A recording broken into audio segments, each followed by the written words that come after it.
Guys, मैं हूं आशीष और स्वागत है आप सभी का स्कैल्पर इनसाइड की एक और नई वीडियो में। गाइज, आज के इस वीडियो में मैं आपके लिए कुछ 5 बेस्ट चुनिंदा स्टॉक्स लेकर आया हूं जिस पर ट्रेड करके आप कल के दिन बहुत ही अच्छा पैसा बना सकते हो। अब इसके पीछे की लॉजिक क्या होगी और एनालिसिस क्या रहेगी, हम फुल डिटेल में बात करेंगे उसके बारे में। उसके साथ ही अगर अभी तक आपने हमारा टेलीग्राम चैनल ज्वाइन नहीं किया तो ये भी ज्वाइन कर लो। 70 मेंबर से ज़्यादा ऐड हो चुके हैं, आप लोगों का बहुत सपोर्ट मिल रहा है। यहाँ मैं आप लोगों को रोज सुबह बेस्ट 500 स्टॉक्स के चार्ट्स और उनके लेवल्स जो कि आज के इस वीडियो में डिस्कस करता हूँ वो मैं आप लोगों को यहाँ पर भेज देता हूँ। उसके साथ ही हम यहाँ पर निफ्टी, बैंक निफ्टी और मैं आप लोगों को और भी यहाँ पर स्टॉक्स कॉल वगैरह दिया करता हूँ। सब कुछ फ्री है, तो अगर आपने ये ज्वाइन नहीं किया है तो ज्वाइन कर लो, बहुत कुछ मिस कर रहे हो आप। चलिए हम बात करते हैं कि कल के लिए मैंने आपको कौन कौन से स्टॉक्स दिए हुए थे। सबसे पहला स्टॉक था ब्रिटानिया का। क्या कहा था मैंने कि मार्केट ने यहाँ पर एक ह्यूज फॉल दिखाया था, उसके बाद मार्केट ने इस रेंज से एक सपोर्ट ली हुई थी और मार्केट फिर यहाँ तक एक मूव दिखाई हुई थी। तो मार्केट जब इतनी बड़ी फॉल दिखा चुकी है, मार्केट ने सपोर्ट ले लिया है, तो अब मार्केट को कहीं ना कहीं ऊपर निकलना चाहिए और मार्केट ने पूरे दिन वही दिखाया। एक हमें अप मूव चैनल पे एक अप मूव ट्रेंड हमें मार्केट में दिख रही है यहाँ पर। तो अगर आप देखो लास्ट मूवमेंट में कल यहाँ पर मार्केट ने एक सपोर्ट लिया हुआ था और ये हमें एक मूवमेंट दिखाई हुई थी। तो मैंने कहा था कि अगर मार्केट इस लाइन को ब्रेक करती है तो हम बाई के साइड जाएंगे। पहला टारगेट हमारा यहाँ कहीं का था, सेकंड टारगेट हमारा यहाँ कहीं का था। मार्केट ने सिर्फ पहला ही टारगेट हमारा एग्जीक्यूट करवाया, चलो कोई बात नहीं। नेक्स्ट स्टॉक मैंने आपको दिया हुआ था हीरो मोटोकॉर्प का। क्या कहा था हीरो मोटोकॉर्प में कि ये हमारा नीचे सपोर्ट लाइन बन रहा है और ऊपर हमारा एक रेजिस्टेंस लाइन बन रहा है। ये है हमारा वो सपोर्ट लाइन और ये हमारा एक रेजिस्टेंस लाइन। तो अगर इसे ब्रेक करके ऊपर के साइड जाएगी तो हम बाई कर सकते हैं, इसे ब्रेक करके नीचे के साइड आएगी तो हम यहाँ पर सेल कर सकते हैं। देखते हैं मार्केट में क्या हुआ। मार्केट ने एग्जैक्टली ओपनिंग दी इस रेंज के नीचे यहाँ कहीं पे। मैं क्या बोलता हूँ कि जब भी मार्केट रेंज के बाहर ओपन होती है, सपोज करो गैप अप या गैप डाउन, तो वेट करो कि मार्केट इस रेंज के अंदर आ जाए और फिर ऊपर जाएगी तो बाई कर लेंगे, फिर नीचे आ जाएगी तो सेल कर देंगे। उसी तरह से देखो मार्केट यहाँ पर नीचे ओपन हुई है तो हम वेट करेंगे कि मार्केट रेंज के अंदर जाए। अब जैसे ही मार्केट इस रेंज के अंदर, देखो मार्केट ने यहाँ पर अपना एक शैडो यहाँ पर अंदर की ओर लाई हुई है, तो अब इसके नीचे आएगी तो हम यहाँ पर सेल कर देंगे।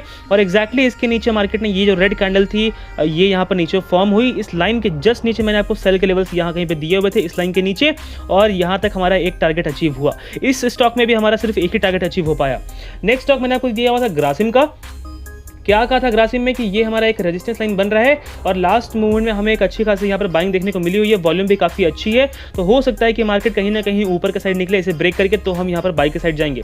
लेकिन मार्केट क्या हुई, मार्केट ओपन हो गई नीचे यहाँ कहीं पे और पूरे दिन ही नीचे रही है। लास्ट मूवमेंट में अगर आप देखो तो एट द लास्ट में मार्केट ने यहाँ पर एक अप मूव दिखाया है। अगर आपने ये ट्रेड लिया होगा तो आपका ऑर्डर एग्जीक्यूट हुआ होगा, अदरवाइज हम इसे अवॉइड पे काउंट कर रहे हैं। नेक्स्ट स्टॉक मैंने आपको दिया हुआ था SBI लाइफ का। SBI लाइफ में मैंने आपको कहा हुआ था कि मार्केट इस ट्रेंड लाइन के पास बहुत बड़ी रेजिस्टेंस खा चुकी है, इस ट्रेंड लाइन के पास, बिकॉज ये मार्केट के लिए रेजिस्टेंस लाइन बनती जा रही थी। देखो मार्केट नीचे से ऊपर गई थी बट मार्केट इतनी ऊपर जाने के बाद भी मार्केट ने यहाँ पर एक रेजिस्टेंस खाया हुआ था। तो मैंने कहा था कि अगर मार्केट इस लाइन को ब्रेक करके ऊपर के साइड निकलती है, क्योंकि बाइंग के साइड देखो तो वॉल्यूम काफ़ी अच्छी थी कल लास्ट मूवमेंट में, तो अगर कल इसे ब्रेक करके ऊपर के साइड निकलती है तो हम बाई के साइड जा सकते हैं। और मैंने कहा था कि अगर मार्केट नीचे के साइड आती है इस लाइन को ब्रेक करके तो हम उस कंडीशन में अवॉइड करेंगे, और फिर मार्केट नीचे के साइड आ गई तो हमने उस कंडीशन में जैसा कि हमने बात किया था हमने इसे अवॉइड किया। नेक्स्ट स्टॉक मैंने आपको दिया हुआ था ऑरोबिंदो फार्मा का। क्या कहा था कि मार्केट ने ये एक ट्रेंड लाइन बनाया हुआ था बहुत दिनों से और मार्केट इसके ऊपर चल रही थी।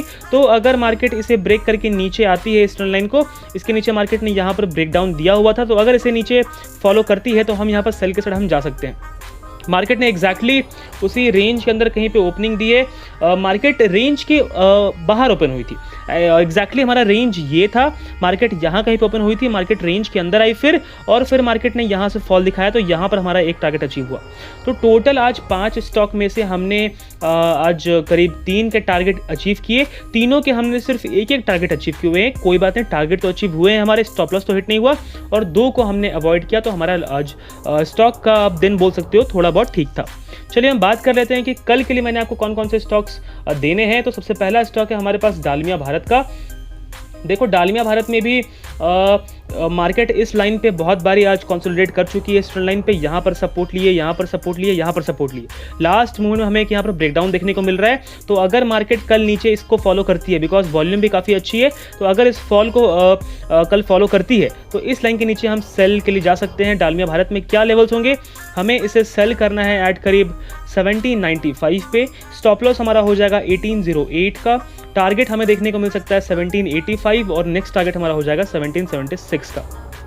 नेक्स्ट स्टॉक है हमारे पास TCS का।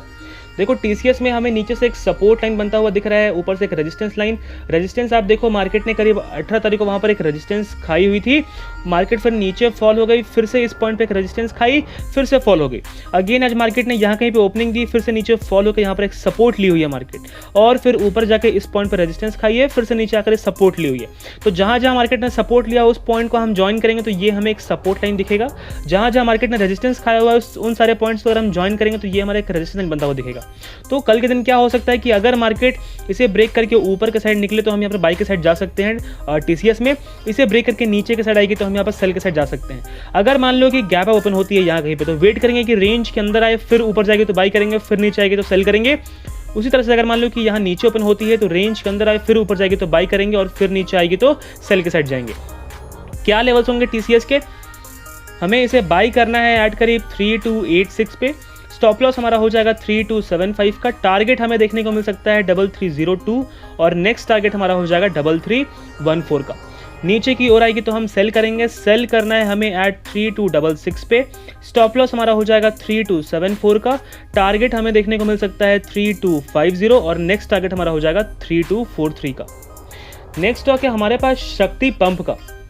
देखो शक्ति पंप में मार्केट करीब आप बोल सकते हो कल जहां मार्केट ने एक सपोर्ट लिया हुआ था लास्ट डे, उसके बाद मार्केट ने यह हाई लगाया था, लेकिन फिर कहीं ना कहीं मार्केट आज यहां पर गैप डाउन ओपन हो गई, और फिर मार्केट यहां पर इस रेंज पे मार्केट ने एक सपोर्ट लिया हुआ है। तो इन दोनों सपोर्ट्स को अगर हम ज्वाइन करेंगे तो ये हमें एक लाइन बनता हुआ दिखेगा। उसी तरह से मार्केट जब ऊपर गई तो फिर मार्केट ने यहाँ पर एक गैप मूव यहाँ पर दिखाया है, और फिर इस लाइन पर कंसोलिडेट कर रही है मार्केट। लेकिन अगर आप लास्ट मूवमेंट में देखो तो मार्केट ने कहीं ना कहीं इस ट्रेंड लाइन को यहाँ पर ब्रेक कर दिया है, और मार्केट नीचे के साइड फॉल हो रही है। वॉल्यूम देखो तो वॉल्यूम भी काफ़ी अच्छी है शक्ति पंप में, तो होना चाहिए कि जिस किसी ने भी यहाँ पर सेल किया होगा मार्केट को नीचे लेकर आएंगे ताकि वो अपना प्रॉफिट बुक कर सके। तो अगर कल मार्केट नीचे के साइड आती है, इस लाइन को ब्रेक करती है, तो हम सेल के साइड जा सकते हैं। क्या लेवल्स होंगे? हमें शक्ति पंप को सेल करना है एट करीब 786 पे। स्टॉप लॉस हमारा हो जाएगा 791 का, और टारगेट हमें देखने को मिल सकता है 782। नेक्स्ट टारगेट हमारा हो जाएगा 780 का। नेक्स्ट स्टॉक है हमारे पास डॉक्टर लाल पथ लैब्स का। देखो डॉक्टर लाल पथ लैब में मार्केट ने इस लाइन पे बहुत बारी पहले सपोर्ट लिया हुआ है, रेजिस्टेंस खाई हुई है ऑलरेडी, क्लियरली यहाँ पर दिख रहा है कितनी बारी मार्केट ने सपोर्ट लिया हुआ है, रेजिस्टेंस भी खाई है बहुत बारी। एक बारी ब्रेकआउट मिला, फिर सस्टेन नहीं कर पाई, नीचे आ गई। अगेन ब्रेकआउट लेके फिर मार्केट ने सपोर्ट लिया था, लेकिन फिर से नीचे आ गई, बिकॉज वॉल्यूम कहीं पर हमें ज़्यादा दिखता हुआ नहीं था। यहाँ पर तो ब्रेकआउट की वजह से वॉल्यूम आई थी यहाँ पर, लेकिन अगर पहले से वॉल्यूम यही आई हुई रहती, वॉल्यूम बिल्डअप दिखता हमें, तो ये एक सक्सेसफुल ब्रेकआउट होता और मार्केट ऊपर के साइड जा सकती थी। और अगर आप देखो अभी के टाइम पे तो मार्केट में हमें थोड़ी बहुत वॉल्यूम आते हुए दिख रही है नीचे के साइड, वॉल्यूम बिल्डअप होना स्टार्ट हो रही है। तो कल अगर मान लो कि इस लाइन को अगर मार्केट ब्रेक करके ऊपर के साइड जाती है तो वॉल्यूम अच्छी खासी यहाँ पर हमें दिखेगी बनती हुई, तो हम यहाँ पर बाई के साइड जाएंगे, क्योंकि देखो मार्केट ने इस लाइन पे बहुत बड़ी रेजिस्टेंस खाया हुआ है। तो ये लाइन हमारे लिए इंपॉर्टेंट है ब्रेक होना। अगर इसे ब्रेक करती है तो फिर मार्केट का हमारा नेक्स्ट टारगेट हम मार्केट का यहाँ तक ले सकते हैं, first target, and second target हमारा यहाँ तक का रहेगा। क्या लेवल्स होंगे डॉक्टर लाल पथ लैब के? हमें इसे बाई करना है एट करीब 3172 पे। स्टॉप लॉस हमारा हो जाएगा 3167 का, और टारगेट हमें देखने को मिल सकता है 3182, और नेक्स्ट टारगेट हमारा हो जाएगा 3192 का। नेक्स्ट स्टॉक है हमारे पास अदानी इंटरप्राइजेस का। देखो अदानी इंटरप्राइजेस में भी मार्केट के लिए ये लाइन थोड़ा इंपॉर्टेंट है, जहां मार्केट अभी सपोर्ट ले रही है एट लास्ट, बिकॉज पहले मार्केट ने बहुत बारी रेजिस्टेंस खा चुकी है इस लाइन से। देखो कितनी बड़ी मार्केट ने विग निकाला था, लेकिन मार्केट इसके ऊपर जा नहीं पाई। फिर मार्केट यहाँ से थोड़ी ऊपर मार्केट ने मूवमेंट दिखाया, लेकिन अगेन वॉल्यूम था ही नहीं, तो मार्केट ने एक फेक ब्रेकआउट देके फिर नीचे से मूवमेंट दिखा दिया है। अब मार्केट यहाँ पर रेजिस्टेंस खाई, और इसी लाइन से रेजिस्टेंस खा के मार्केट ने ये फॉल दिखाया हमें। फिर से मार्केट ने इस लाइन से, इस रेंज से सपोर्ट लिया हुआ, मार्केट ऊपर के साइड जा रही है। अब मार्केट ने ब्रेकआउट दिया है, लेकिन क्या ये ब्रेकआउट सक्सेसफुल होगा? अगर होगा तो मार्केट यहाँ सपोर्ट लेके ऊपर जाना चाहिए मार्केट को। लेकिन अगर आप वॉल्यूम देखो तो वॉल्यूम थोड़ी बहुत है, लेकिन लास्ट की अगर आप वॉल्यूम देखो तो मार्केट कहीं ना कहीं एक सेल ऑफ दिखा रही है, और 3-4 हमें यहाँ पर कैंडल रेड बनते हुए दिख रहे हैं। वॉल्यूम बिल्डअप जब मार्केट ने यहाँ पर ब्रेकआउट दिया था तो वॉल्यूम बिल्डअप थोड़ी कम थी, ब्रेकआउट के वक्त यहाँ पर वॉल्यूम आई थी, तो चांस है कि मार्केट इसे कहीं ना कहीं नीचे के साइड ब्रेक कर दे। तो अगर इस लाइन को ब्रेक करके नीचे आती है तो हम यहाँ पर सेल के साइड हम जा सकते हैं अदानी इंटरप्राइजेस में। क्या लेवल्स होंगे? हमें इसे सेल करना है एट करीब 1516 पे। स्टॉप लॉस हमारा हो जाएगा 1526 का, और टारगेट हमें देखने को मिल सकता है 1500। नेक्स्ट टारगेट हमारा हो जाएगा 1492 का। तो गाइज ये थे बेस्ट 5 इंट्राडे स्टॉक्स जिस पे आप कल के दिन ट्रेड करके एक डिसेंट सा प्रॉफिट बुक कर सकते हो। तो अगर आपको ये वीडियो पसंद आया हो और अगर थोड़ा भी हेल्पफुल लगा हो तो इस वीडियो को लाइक शेयर सब्सक्राइब जरूर करना, और अगर अभी तक आपने हमारे टेलीग्राम चैनल ज्वाइन किया तो उसे भी ज्वाइन कर लेना। आज की वीडियो में बस इतना ही, धन्यवाद।